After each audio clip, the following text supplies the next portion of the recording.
a long break, R. Kelly's racketeering and sex trafficking trial resumed today with a former radio station intern testifying that the singer lured her to Chicago with the promise of granting her an interview. Instead, that woman says she was locked in a room for 3 days and possibly drugged. R. Kelly's federal trial is now nearing 2 weeks, and there's been no shortage of testimony accusing Kelly of being a vile and violent man. Accuser number 8, who was identified as Sonia, told jurors she met Kelly when she was 21 in 2003 at a mall in Salt Lake City, Utah. Sonia was working for a local radio station and wanted to get a big interview with R. Kelly. Kelly declined, but later someone gave Sonia a piece of paper with Kelly's phone number. She said Kelly eventually invited her to Chicago for an interview. Sonia said her trip to the Windy City was a 3-day nightmare. She told jurors she was kept inside a locked room at Kelly's recording studio, The Chocolate Factory, with no food or water for almost 3 days. Sonia said only Kelly could approve her request to use the bathroom. And she testified after she was finally given food and drink, she got woozy immediately and fell asleep. She told jurors when she woke up, her underwear were off and Kelly was standing across the room, zipping up his pants. She told jurors there's no doubt in her mind Kelly raped her. She said Kelly made her sign a non-disclosure agreement and told her to go back to Utah. She never got the interview. And accuser number 9, Anna. She told jurors she met Kelly at a concert in South Carolina in 2016. She testified Kelly was controlling. He had strict rules like no makeup, never look at other men, and in public wear only baggy clothes and hats, and never make a move without getting his permission first. She said if you broke his rules, he would spank you until you were bruised or bloody. She said Kelly recorded her having sex with other people and said he oftentimes asked her to role play as a very young girl or Disney character before they had sex. She told jurors she wrote letters claiming her mother was trying to blackmail Kelly, but she said the letters were full of lies. Kelly, she testified, made her write those things to protect him in case he was ever arrested for sex crimes.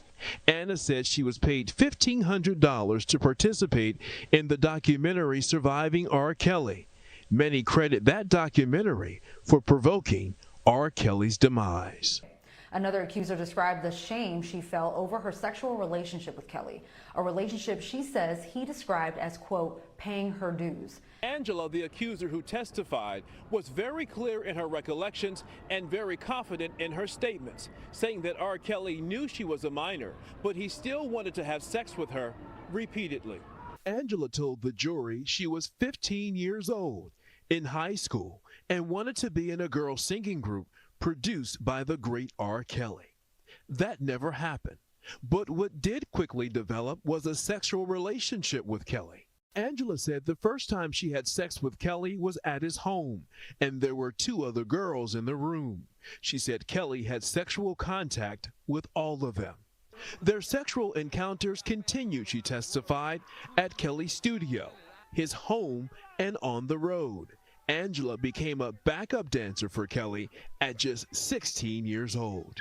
She said Kelly told her having sex with him is part of paying her dues. Then in 1992, Angela says she met the late R&B singer Aaliyah. She was told Aaliyah was the next hottest wave out of Detroit. She remembers it well because it was Aaliyah's 12th birthday.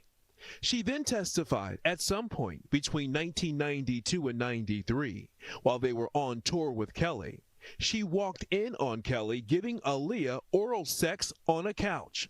Angela said Aaliyah hadn't turned 13 yet.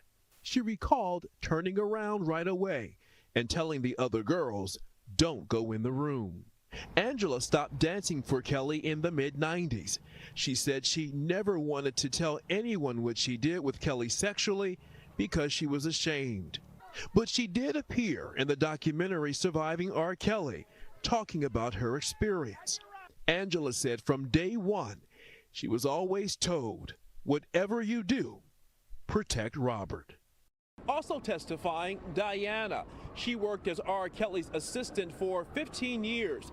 She said she ended their working relationship in 2018 because she could not see eye to eye with R. Kelly's new management. She told the jury that sometimes R. Kelly would get upset and he would yell, but she never witnessed him abusing any of his girlfriends. And she also said, although she did quit several times while working for R. Kelly, she always went back because she felt like the people around R. Kelly, he couldn't trust them. She also says R. Kelly could not read or write. He had no information about his bank accounts, and he didn't even know his social security number. That R. Kelly was engaged in sexual activity with her when she was as young as she was reported from the testimony. That's got to be powerful testimony to hear while you're sitting on a jury evaluating sexual behavior, inappropriate sexual behavior for someone.